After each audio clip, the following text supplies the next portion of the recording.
Ce soir, nous recevons Isabelle Perrin, vous êtes la vice-présidente du conseil départemental de la Meuse, en charge de la jeunesse et des sports. Oui. Et Julien Thibault, vous êtes ambassadeur et membre du collectif Jeunes en Meuse. Bonsoir à tous les deux. Bonjour. Bonsoir. Alors nous vous recevons ce soir pour nous présenter le collectif Jeunes en Meuse. L'idée de ce collectif, c'est de promouvoir la jeunesse meusienne, c'est ça ?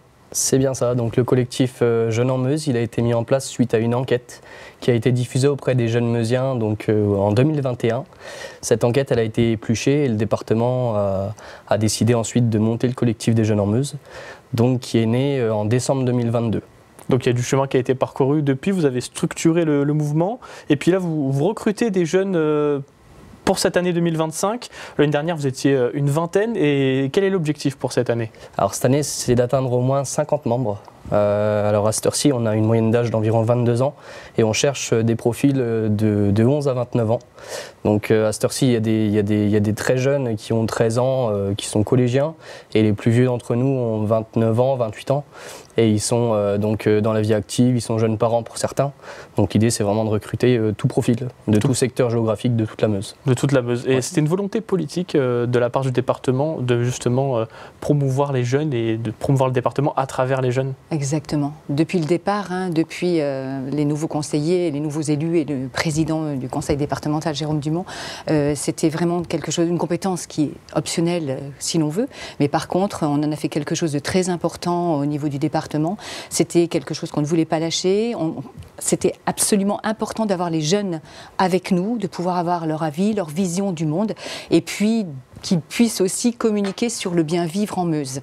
Donc voilà pourquoi c'était important dès le départ de mettre ce collectif en place. Et puis on aide la jeunesse à travers un tas ou des subventions ou des formations au niveau du collectif. On intervient à plusieurs degrés pour pouvoir aider cette jeunesse meusienne que l'on veut chez nous, qui se sent bien chez nous et qui communique sur le bien-être en Meuse. Voilà, et justement, depuis décembre 2022, vous avez dû structurer le mouvement. Ça fait déjà 2 ans maintenant que le collectif existe. L'année dernière, vous avez justement fait la flamme, le parcours de la flamme. Racontez-nous un petit peu cette expérience. Alors, on s'est vu, ça s'est passé en 2 temps. On s'est retrouvés à contribuer à l'organisation d'événements sportifs autour justement du passage de la flamme.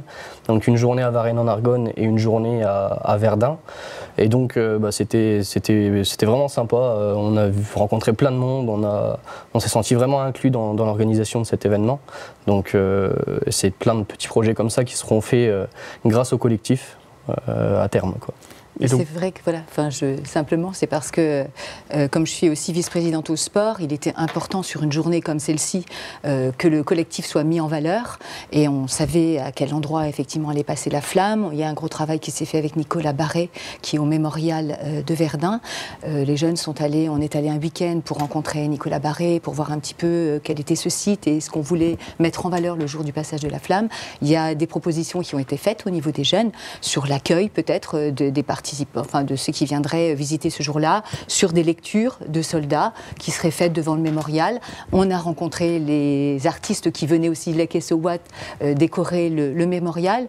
Et voilà, il était vraiment important qu'on ait une belle vitrine de ce collectif et de montrer ce qu'ils étaient capables de faire. Ce que les jeunes meusiens étaient capables de faire. Alors donc on l'a dit, vous recrutez pour cette année 2025. Ouais. Comment on fait déjà ? À qui vous vous adressez et comment on fait pour vous rejoindre ? Alors comment on fait ? Déjà, il faut savoir qu'on a mis en place nos réseaux sociaux depuis peu. Donc vous pouvez nous retrouver sur Instagram, sur Facebook. Et donc tout simplement, s'il y a un jeune qui est intéressé, qui s'adresse à nos membres présents sur les réseaux, et on sera là pour échanger avec les intéressés et puis les diriger vers nos référents qui passeront un entretien avec eux au téléphone. Et donc, voilà, c'est aussi simple que ça. Ouais. Et pour leur donner envie pour cette année 2025, quels sont les grands projets, les grands objectifs ? Alors, à très court terme, on va aller à la rencontre sur le terrain d'autres jeunes meusiens pour les filmer, les interviewer et puis mettre un peu en scène leurs actions, ce qu'ils font de bien pour la Meuse ou même tout simplement dans leurs projets perso. Et donc on va faire des très courtes vidéos qu'on publiera sur nos réseaux sociaux. Ça va remplir notre premier objectif qui est de communiquer et de valoriser les projets de chacun. Et puis on sera amené à partir donc, pour le Parlement européen. Il y a une délégation de 5-6 jeunes parmi nous qui vont aller au Parlement pour rencontrer d'autres jeunes du Grand Est et de toute l'Europe d'ailleurs. Et donc 2025, dans une ambiance, dans un esprit assez festif, ils vont travailler ensemble autour de différents thèmes. Donc plein de projets pour cette année 2025. Plein de projets pour 2025, ouais. Et juste techniquement, parce que c'est important, quand on va sur le site du conseil départemental, il suffit d'aller sur démarches en ligne et on trouve un volet jeunesse. C'est important, on a travaillé sur ça pour que ce soit accessible à tous et facilement. Donc on y retrouve effectivement les démarches que l'on peut faire. On peut y déposer des projets, puisqu'on subventionne des projets de certains jeunes, ou jeunes comme ça de 11 à 29 ans, ou alors des collectivités, comme des collèges, comme des associations ou des collectivités. Et voilà, donc c'est très simple à faire. Et en plus, on aide aussi, on a fait un gros travail, je pense que c'est important de le dire, on a un groupe de suivi départemental aussi, dans lequel il y a l'État, la région et le département, plus la CAF et la MSA. Et dedans se trouvent toutes les aides possibles, imaginables pour les jeunes. Pour les jeunes, à destination des jeunes. Je pense que c'était vraiment justement important en tant que parents, etc. On est toujours perdus. On sait qu'il y a des aides, mais on n'arrive pas à trouver tout ça.